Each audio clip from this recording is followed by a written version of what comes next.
todos. Inicio pues haciendo una precisión. No soy arqueóloga, lastimosamente pues en la información se fue arqueóloga.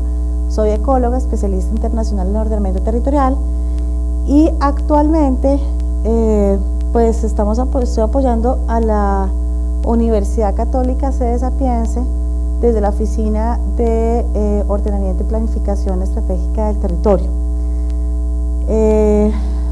Pues con muchísimo gusto acompañándolos y respondiendo a la invitación que el Colegio de Ingenieros realizó a la Universidad Católica Sede Sapiense, pues para acompañarlos en este foro, y más que una ponencia conceptual, quiero mostrarles algunas lecciones aprendidas sobre el tema del uso de la información catastral en la planificación del territorio, un poco teniendo en cuenta las conclusiones y los avances que hemos tenido en diferentes países en América Latina.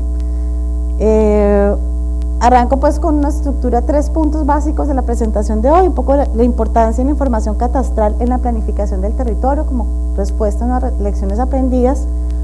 Una segunda parte de la presentación en la que más me voy a enfocar, que son las ventajas y desventajas del uso de esta información catastral en la gestión del territorio, con algunos ejemplos claros, y cómo se ha venido utilizando la información catastral. Entonces voy a presentar algo muy general de los avances que se tienen para Perú y muy general para el caso de Venezuela. Pues ya digamos un poco de contexto. La palabra catastro se ubica en el vocablo catástico, y el cual tiene una connotación que asocia un registro de ciudadanos con sus respectivas propiedades. Entonces viene de una palabra bizantina que quiere decir castatijón, que tiene un significado asociado al registro, cuenta, lista y numeración. En los conceptos antiguos del catastro, ¿cierto? En las lógicas antiguas de catastro un poco ortodoxas, el catastro se asumía solamente a una ubicación de mapas asociados a una distribución predial. Los avances en este momento del análisis y la información catastral nos llevan a modelos de múltiples usos. ¿Cuál es la información entonces? ¿Cuál es la importancia de la información catastral en la planificación del territorio? Primero, entender un poco un concepto integral del territorio. ¿A qué llamamos territorio? Y esta es una expresión que en su contexto más, digamos, continental, conjuga el contexto urbano con el contexto rural. Y entonces es el catastro en estas áreas urbanas que tienen una borde de expansión rural-urbano, borde de expansión rural-urbano o urbano-rural, como lo quieran llamar, hacia una condición rural, donde el comportamiento predial se caracteriza por una altísima densidad predial, o sea, predios pequeños de condición urbana, que se van generando hacia las zonas de expansión en predios un poco más, digamos, igualmente pequeños, pero el uso es agrícola, y hacia una zona rural donde el predio es un poco más grande, con uso agrícola y pecuario. Entonces, justamente esa lógica de territorio, porque una ciudad no está aislada del contexto rural y el contexto rural no está aislado de la ciudad. Entonces, esta información catastral es la que nos proporciona la información que requerimos para ordenar un espacio geográfico de interés para el estado de la sociedad. Entonces, siendo inicialmente, digamos, y en la experiencia a nivel mundial, esta unidad político-administrativa la más importante. Provincia o equivalente a municipio, como digamos la unidad funcional para los análisis catastrales y de planificación del territorio. ¿Por qué es importante entonces esta información catastral? Fundamentalmente para dos grandes líneas. Uno, una significación fiscal, que implica en términos fiscales tener un territorio con una muy buena información catastral y llevada a registro. O sea, un paso es la información que tenemos de catastro y otra cosa es la que llevamos ya a registro catastral. Y lo segundo, lo más importante, para la ordenación del territorio, que conjuga la planificación y la gestión. Esto es el paso previo al ordenamiento del territorio, que es una condición vinculante casi siempre asociada en los países a una normativa que determina un uso o reglamento de una ocupación en un territorio. Entonces, una cosa es la ordenación, otra cosa es la gestión, otra cosa es la planificación y otra cosa es el ordenamiento del territorio. Entonces, en este caso, el catastro a nivel de municipio, equivalente provincia, y la ordenación de ese territorio es un trío que es indisociable. Catastro, municipio, ordenación es indisociable. Y esto implica, pues, que tenemos que tener acciones concertadas a nivel de Estado en torno a esa unidad político-administrativa que es la provincia. Según Méndez, en el 2003, el territorio se configura sobre 5 grandes componentes desde el punto de vista de la planificación para la ordenación. Primero, una base con soporte de carácter físico-natural, condicionante de diversos procesos que ocurren en ese espacio geográfico. Segundo, una fuente importantísima de recursos naturales. Esta fuente de recursos naturales está soportada por ecosistemas. El enfoque de la Política Nacional del Ambiente en Perú y de muchas políticas ya a nivel mundial, respondiendo al Convenio de Diversidad Biológica, establece que los territorios tienen que irse planificando desde el enfoque ecosistémico. ¿Esto qué implica? Que se rompe el esquema de que el hombre transforma el ecosistema y se entra a una dimensión más integral que el hombre hace parte del ecosistema. Por lo tanto, depende de esos servicios que genera el ecosistema.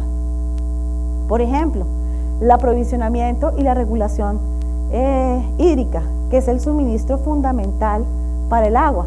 Y muchas ciudades en el mundo están ya planificando la ciudad desde el punto de vista urbano en lógica de cuenca, de las cuencas que entran a la ciudad. Muchos países están trabajando el ordenamiento de cuencas desde la base de la planificación catastral para poder ordenar el uso y aprovechamiento del recurso hídrico. Entonces, clave en un territorio reconocer la importancia de los recursos naturales, sobre todo y el eje fundamental que es el agua.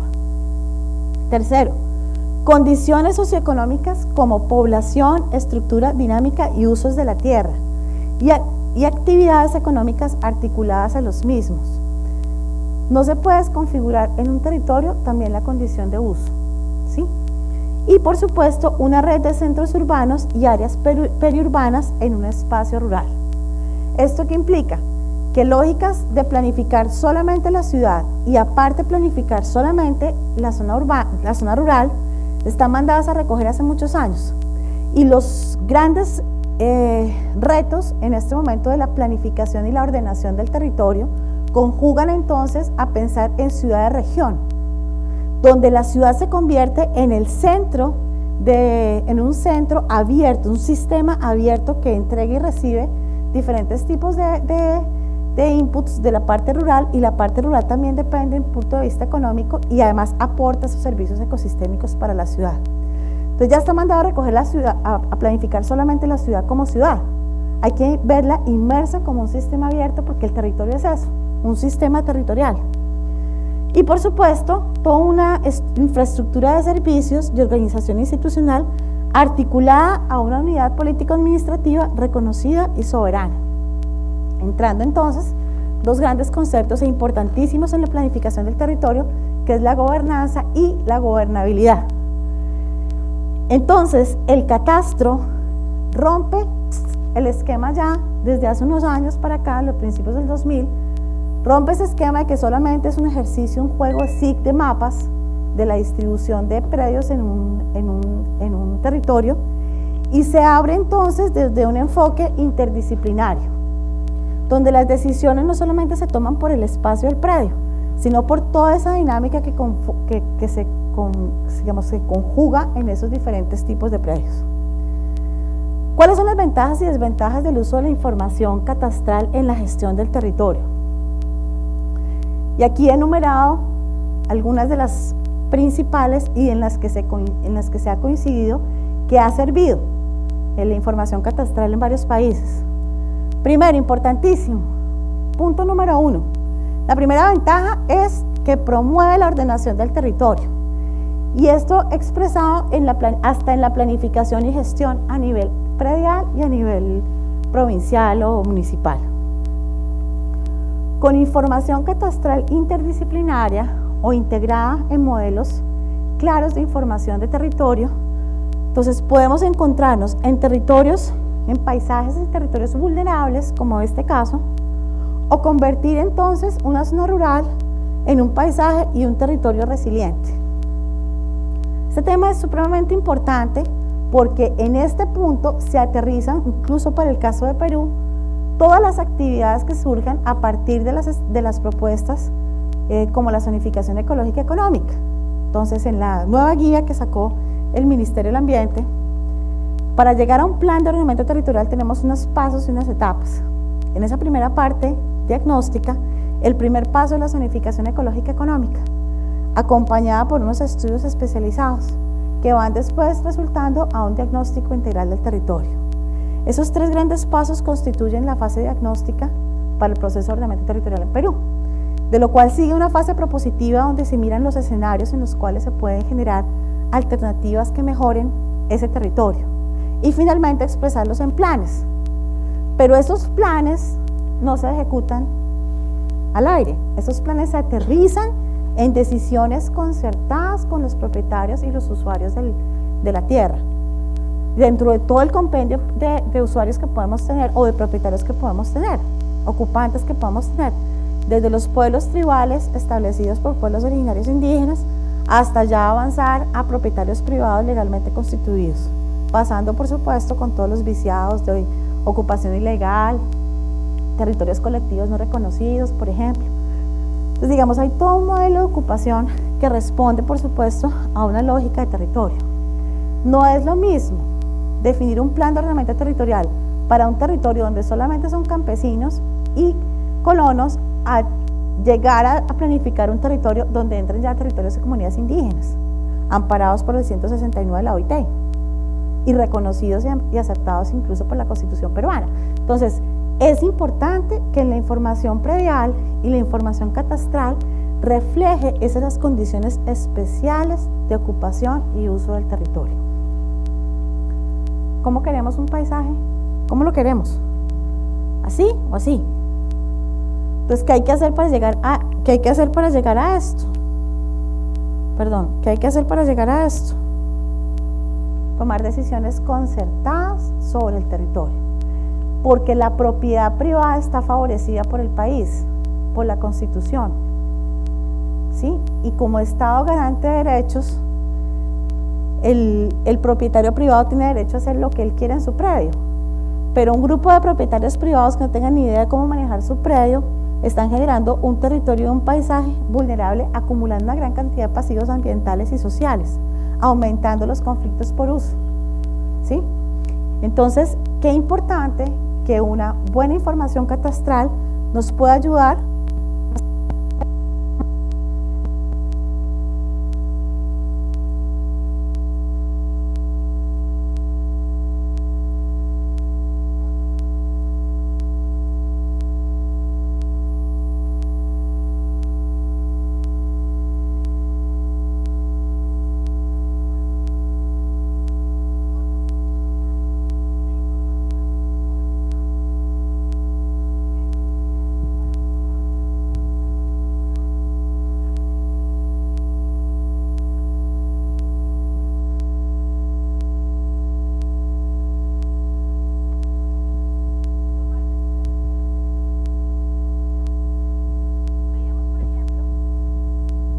Veamos, por ejemplo, iniciativas tan interesantes como las que tiene CEPLAN para generar y formular los planes de desarrollo concertados sobre una base diagnóstica de análisis de tendencias del territorio. Y cuando se intenta aplicar esa información en los gobiernos regionales, nos encontramos que esa información tendencial no existe, o ha sido interrumpida o está para uno o 2 años atrás, donde la secuencia de datos no te permite generar realmente una tendencia, ni tampoco esperar qué se quiere llegar con todas las variables que pueden estar en juego en un gobierno regional o en un territorio dado. Entonces, qué importante entonces la información catastral vista desde un punto de vista multidisciplinario que nos responde información económica, social, ambiental, cultural y político-administrativa para tomar decisiones. No solamente nos interesa saber el tamaño del predio, de quién es el propietario, cuándo se le dio el título de propiedad, sino que además necesitamos saber de ese predio, quién vive en ese predio, cuáles son las condiciones de vida de estos ocupantes y también de qué viven, ¿sí? Entonces, toda esta información nos permite tomar decisiones muchísimo más asertivas en el territorio. Otro punto importante dentro de las ventajas, las rentas fiscales. Y estas rentas fiscales nos pueden dar dos líneas, o para impuestos o para exenciones tributarias como incentivos que responden a instrumentos económicos y financieros que respaldan iniciativas de conservación del territorio.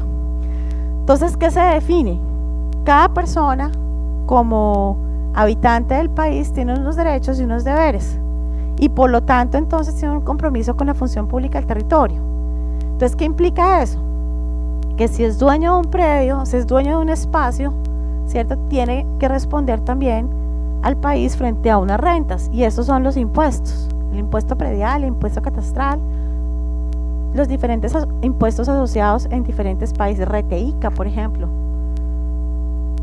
Y estas condiciones de impuestos permiten entonces, de cierta forma, garantizar una entrada permanente de recursos fiscales para la operatividad, digamos, o la gestión de los gobiernos municipales o de las provincias, o pues para que malversen los fondos, ¿no? Dependerá de la conciencia del gobernante en turno, pero lo importante, digamos, es que queda registrada cuál es la entrada permanente por impuestos y para que el municipio también genere sus propios manejos fiscales.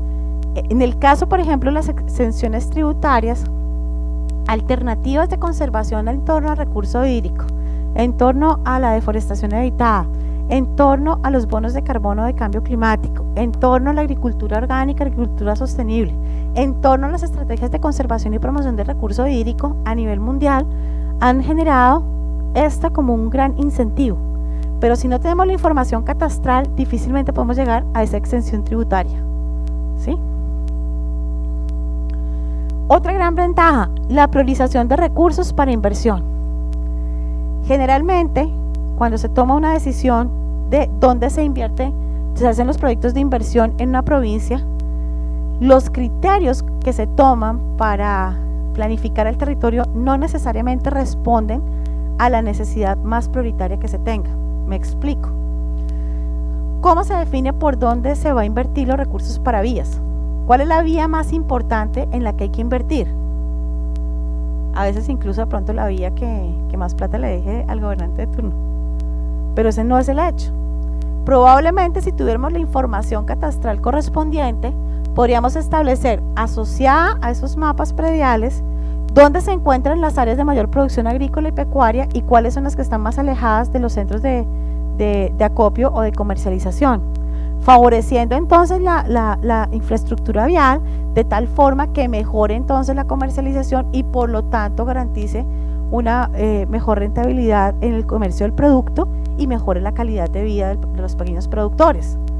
Decisiones claras como esta: ¿por dónde tiene que pasar una vía? Si tengo que atravesarla por 20.000 predios o tengo que atravesarla por 3 o 4 predios grandes, ¿sí? 20.000 predios, 20 predios, 30 predios, implica un costo de transacción muy grande para un municipio en términos de compra, frente a un sitio donde yo puedo optimizar un paso de una vía por un sitio que tenga menos predios. Decisiones tan claras como esas. Entonces, qué importante tener información catastral detallada para priorizar estos recursos de inversión. Otro tema importante, la información sobre indicadores de desarrollo. Casi siempre, ¿cierto? La información que estamos generando es en torno a ejecución presupuestal. ¿Estamos ejecutando o no estamos ejecutando? Ejecutamos un 90% presupuesto, pero realmente el indicador de pobreza sigue igual o peor. Entonces, cuando podemos tener información catastral que nos respalde una decisión de territorio, como en los casos anteriores, podemos mover indicadores de desarrollo, aumentando entonces las probabilidades de mejorar las condiciones de vida de las poblaciones menos favorables, disminuyendo pobreza tomando decisiones asertivas. Qué importante entonces que podamos también tener información de desarrollo y establecer en nuestra provincia a través de los distritos cuáles son los distritos en este momento que requieren más inversión en vías, cuáles son los distritos que requieren en este momento más inversión en equipamientos de salud o de educación y dónde además se pueden ubicar esos equipamientos. Esa información asociada desde la zonificación ecológica económica, asociada a una muy buena información catastral, permite mover estos indicadores de desarrollo. El análisis de la densificación predial, un tema que nadie lo está tocando en este momento y que es crítico. ¿Qué es la densificación predial? Es un fenómeno típico en cualquier proceso de ocupación de cualquier territorio donde prima el capital privado. ¿Qué implica esto? Yo tengo un predio de 5 hectáreas en Cajamarca y soy productora de café. ¿Sí? Y yo estoy casada con un cafetalero. Nosotros tenemos 5 hectáreas, tenemos 2 hijos. Cuando ya estamos grandes, los hijos ya crecen, yo divido ese predio y 2.5 hectáreas para mi hija y 2.5 hectáreas para mi hijo. Mis hijos van a tener nietos que también van a crecer y entonces el predio va a la mitad para uno y la mitad para el otro. Entonces ya no va a ser un predio de 5 hectáreas, sino que serán en los sucesivos predios de 1 hectárea o menos. Qué grave entonces cuando un país no regula la densificación predial, porque entonces pasa lo que está pasando en Cajamarca y en gran parte de la selva peruana.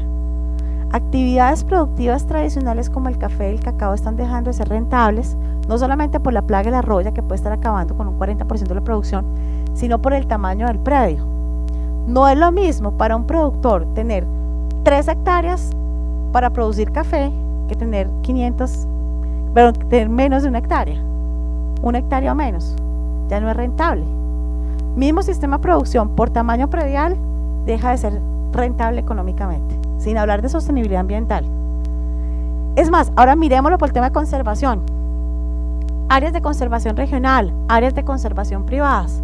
No está regulado la densificación predial, cada vez más predios y más pequeños. Eso implica que los niveles de negociación que tiene que tener un país a través de sus instituciones tipo CERNAM, tipo Oficina de Vida Silvestre, entre otras más, ANA por ejemplo, los niveles de acuerdos que tienen que llegar van a ser muchísimo más difíciles entre más predios existan. Y las posibilidades de conservación de los recursos hídricos, que son los fundamentales, aparte del bosque y los otros más, ¿cierto? Va a ser mucho más dispendioso llegar a un acuerdo con 300, 400 familias a llegar a un acuerdo con 15 o con 20. En muchos países la solución ha sido que en la normativa o las leyes orgánicas se crean las UAF, unidades agrícolas familiares. Y entonces las unidades agrícolas familiares establecidas con un área mínimo de división predial, y la establece esa área cada municipio, cada provincia. Entonces, ¿qué se hace?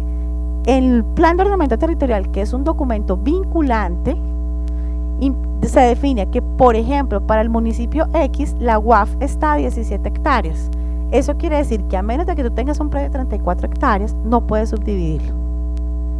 Entonces nadie puede subdividir el predio. Entonces, ¿qué implica eso?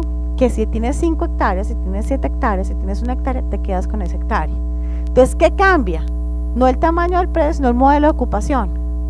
Entonces, el área o el área de producción deja de buscar subdivisiones y casas pequeñas y busca modelos de ocupación diferentes a casas de 2 pisos o casas multifamiliares para áreas de producción campesina.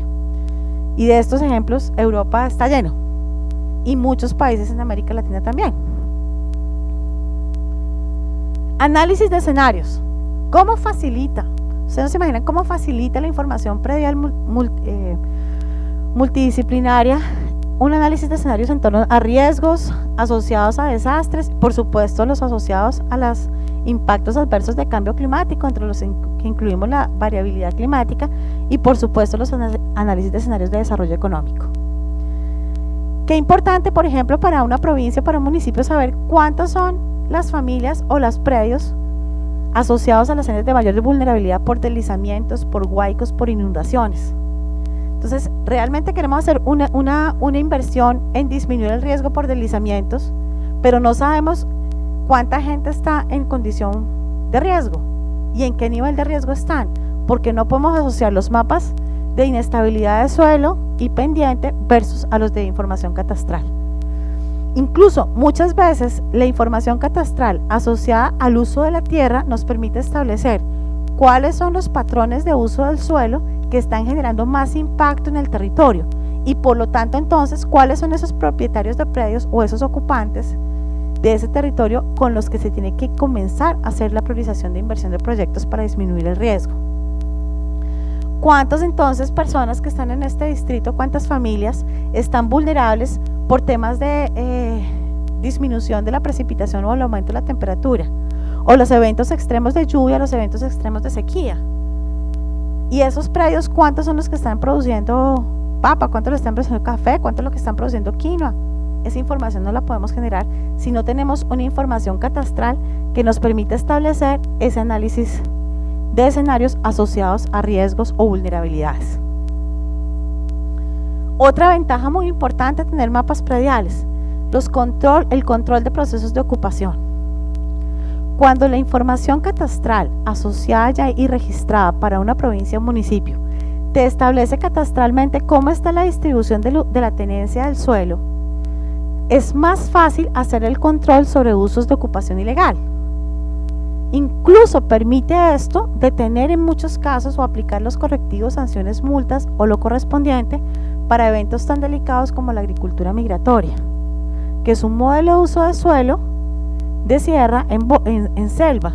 Y esta situación se está presentando en Bolivia, se está presentando en Ecuador, se está presentando en Colombia.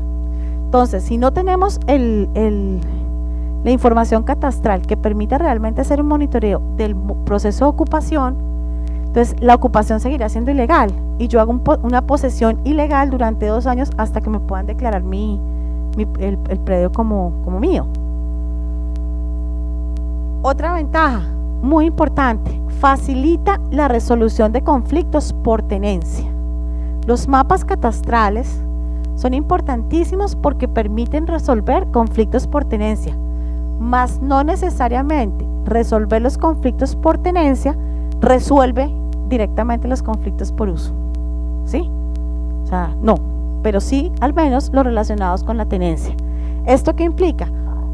Un buen mapa catastral incluso puede ayudar a resolver conflictos que se puedan presentar hasta por demarcación territorial, entre comunidades, entre distritos, entre provincias.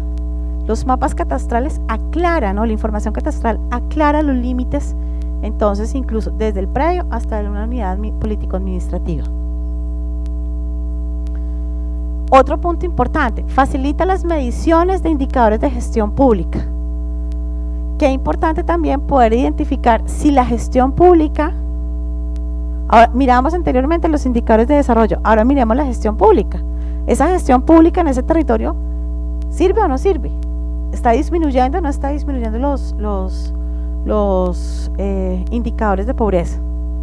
Por allá en un momento X, hace un par de meses, conversaba con un presidente de un gobierno regional y me decía, es que yo no puedo entender cómo es que llevamos en esta región, me reservo el nombre de la región y me reservo el nombre del presidente regional, me dice, yo no entiendo cómo en esta región llevamos 20 años de cooperación internacional y la papa sigue valiendo lo mismo y la gente sigue igual o peor de pobre, con 20 años de inversión de cooperación internacional. Entonces, la información catastral multidisciplinaria sí permite establecer si la gestión pública está respondiendo a los retos del desarrollo del territorio. ¿Cuáles son las desventajas también que se han visto de la información catastral? Primero, la que está relacionada a los procesos de titulación de predios para pueblos tribales. Gran parte de los países de América Latina han copiado los modelos catastrales asociados o desarrollados en Europa. Incluso los desarrollados hasta Chile o Argentina. Chile resolvió su problema de indígenas llevando los mapuches a reservaciones, pero países como los nuestros no.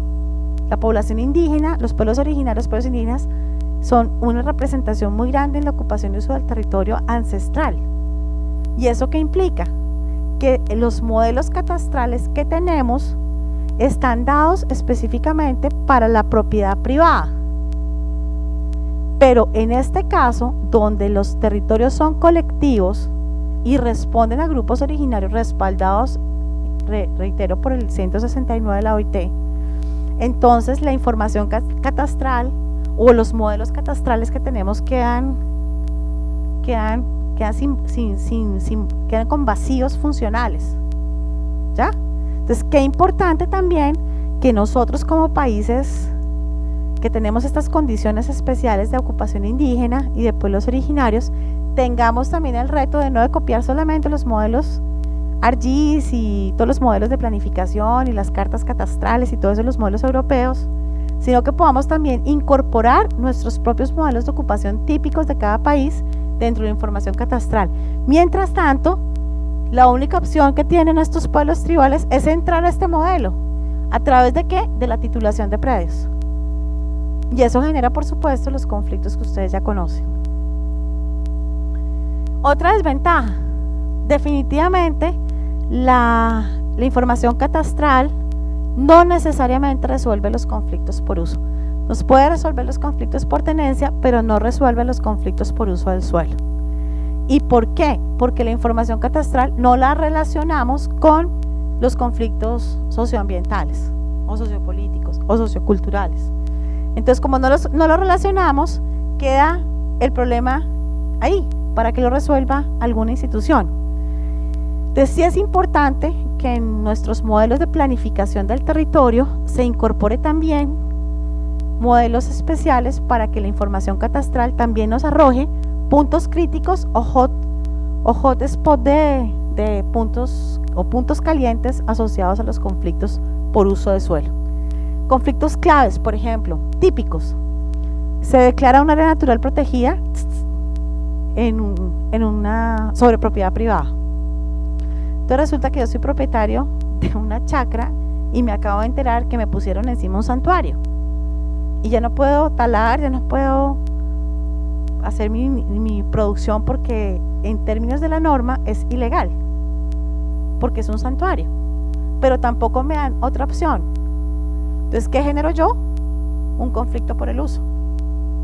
Entonces, si hubiéramos generado esa información de áreas protegidas en todos nuestros países, teniendo una lógica también catastral, muchas de las grandes cargas y responsabilidades administrativas y económicas y técnicas que le han generado este costo de conflicto en los países se hubieran podido menguar de una forma. Metodologías tenemos muchas. Nosotros hemos generado también para Colombia algunas zonificaciones de conflictos de uso de la tierra y los hemos intentado incorporar dentro de los modelos de planificación del territorio. Otro tema importante para muchos países, el caso de la plusvalía, y es una desventaja fuerte.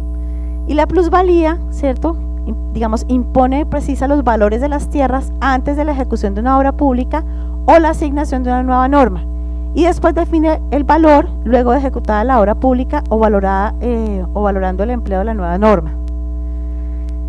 Este tema también es súper delicado.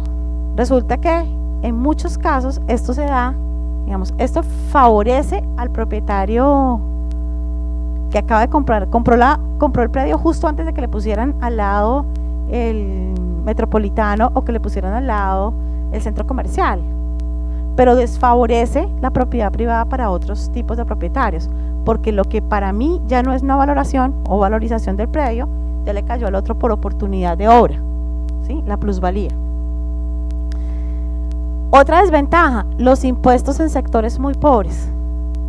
Lastimosamente en nuestros países, que son países muy jóvenes, países de 200 años apenas, que estamos apenas como organizando la casa adentro, realmente pues a veces no consideramos o no tenemos en cuenta que estamos en territorios pobres o de extrema pobreza. Entonces se generan costos gigantes en torno a un lote y ese lote pues nadie lo va a poder comprar, ¿sí?